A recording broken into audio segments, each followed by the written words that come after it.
Welcome to your daily dose of Lambdog. I'm your humble host, Lambdog. Today's discussion, the 1996 Ford Mustang GT versus the 1994 Ford Mustang Cobra. Now, I have experience with both of these vehicles, believe it or not. While I have not owned a 94 Cobra, I have driven a couple of them. And I owned a 95 GT, which had, the 95 GT and the 94 Cobra had similar engine management systems, which is a speed density type system, which uses a throttle position sensor and a manifold air pressure sensor, as opposed to a mass airflow sensor. The reason why I hesitated a little bit right there is I wasn't sure how I was going to term it for the audience, but you know what, I'm just going to give it to you guys both barrels.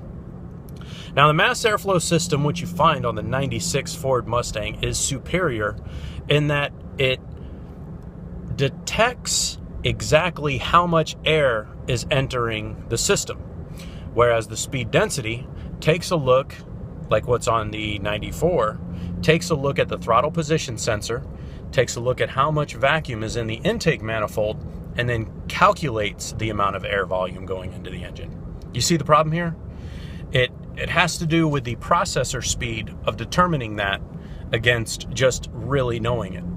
So mass airflow has it all over speed density as far as responsiveness. That being said, the 96 GT is an extremely good car. The 4.6 liter V8 engine that's in there is good. The rear end is fine. You know, you definitely want to get a 373 gear in that sucker.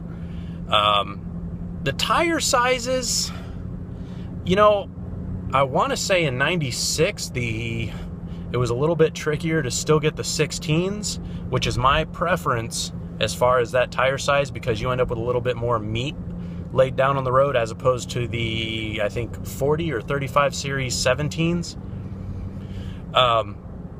The problem you run into with a 40 or a 35 series tire is you really rely on your tread compound to get you going, so you need a little bit stickier of a tire, which is fine so long as your tires perpetually stay brand new.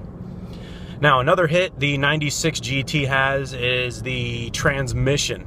I want to say they stuffed a T56 in there or something, some Berg Warner. It was a newer design in 96, and that was coming off the old T5.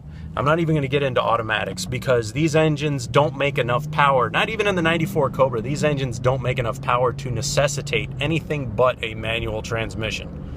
And why on earth you would want to get an automatic if you're an able-bodied person is beyond me. The only way you would want an automatic is if you were born without a left leg, because it just takes away from everything. Now, the push rod being a 5.0, I want to say the 94 Cobra was a 5.0.